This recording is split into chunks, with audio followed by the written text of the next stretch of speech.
Beleza? Vamos resolver um exercício bônus da seção 14.6 do James Stewart.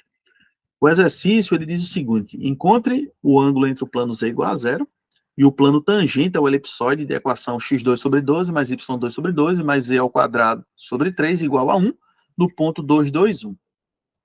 Bom, vamos primeiro definir, né, um AF de x, y, z como sendo x ao quadrado sobre 12 mais y ao quadrado sobre 12 mais z ao quadrado sobre 3 menos 1 igual a zero.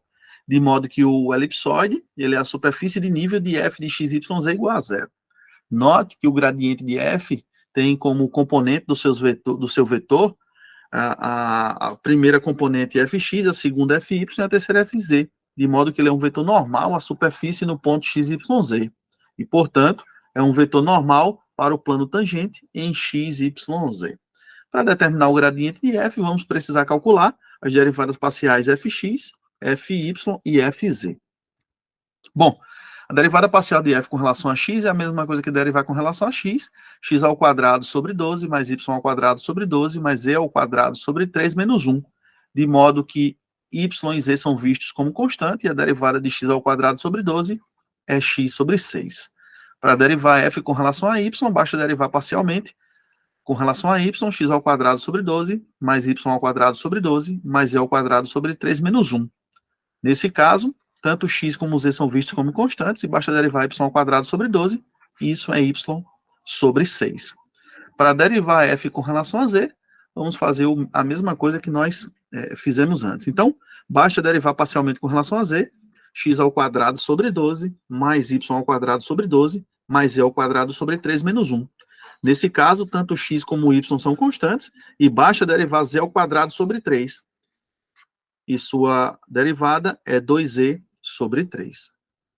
No ponto 2, 2, 1, nós temos que o gradiente de f, nesse ponto, é a mesma coisa que f de x nesse ponto, na primeira componente, f de y nesse ponto, na segunda componente, e f de z nesse ponto, na terceira componente. De modo que a gente, ao substituir, chegamos que o gradiente de f no ponto 2, 2, 1 é o vetor 1/3, 1/3, 2/3.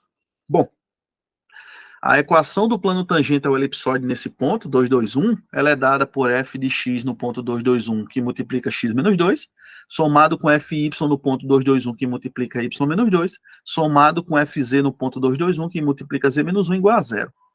Fx no ponto 2, 2, 1 nós calculamos, fy no ponto 2, 2, 1 nós calculamos, e fz no ponto 2, 2, 1 nós calculamos. Ao substituir na nossa expressão 6, encontramos que a equação do plano tangente é 1/3 de x menos 2, somado com 1/3 de y menos 2, somado com 2/3 de z menos 1, igual a zero.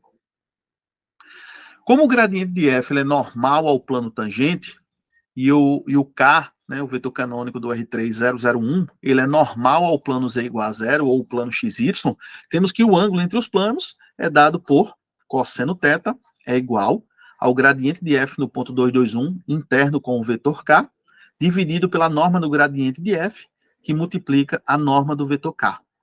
Bom, esse vetor k ele é um vetor unitário da base canônica do R3, e a gente sabe que a sua norma é igual a 1. A norma do gradiente de f no ponto 2, 2, 1 é a mesma coisa que calcular a norma do vetor 1/3, 1/3, 2/3. Isso é a raiz quadrada de 1/3 ao quadrado, mais 1/3 ao quadrado, mais 2/3 ao quadrado.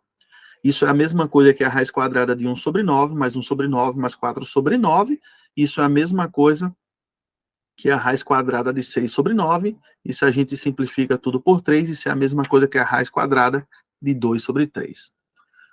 Bom, substituindo, né, na nossa expressão 7, sabendo que a norma de k é 1 e a norma do gradiente é raiz quadrada de 2 sobre 3, ficamos que o cosseno de θ é igual ao produto interno do vetor 1/3, 1/3, 2/3 pelo vetor 0,01, dividido pela raiz quadrada de 2 sobre 3.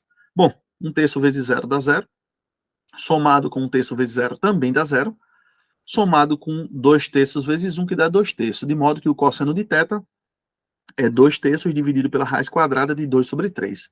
Bom, se eu racionalizo isso aqui, né, multiplico e divido pela raiz quadrada de 2 sobre 3, a gente sabe que a raiz quadrada de 2 sobre 3, que multiplica a raiz quadrada de 2 sobre 3, isso vai ser a mesma coisa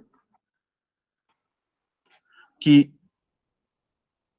2 sobre 3, que multiplica a raiz quadrada de 2 sobre 3, dividido por 2 sobre 3. Então, esse 2 sobre 3 com 2 sobre 3 cancela, de modo que sobra apenas que o cosseno de θ é igual a raiz quadrada de 2 sobre 3. Portanto, θ, que é o ângulo ao qual eu estou buscando, é o arco cujo cosseno de raiz quadrada de 2 sobre 3, e ele dá aproximadamente 35,26 graus.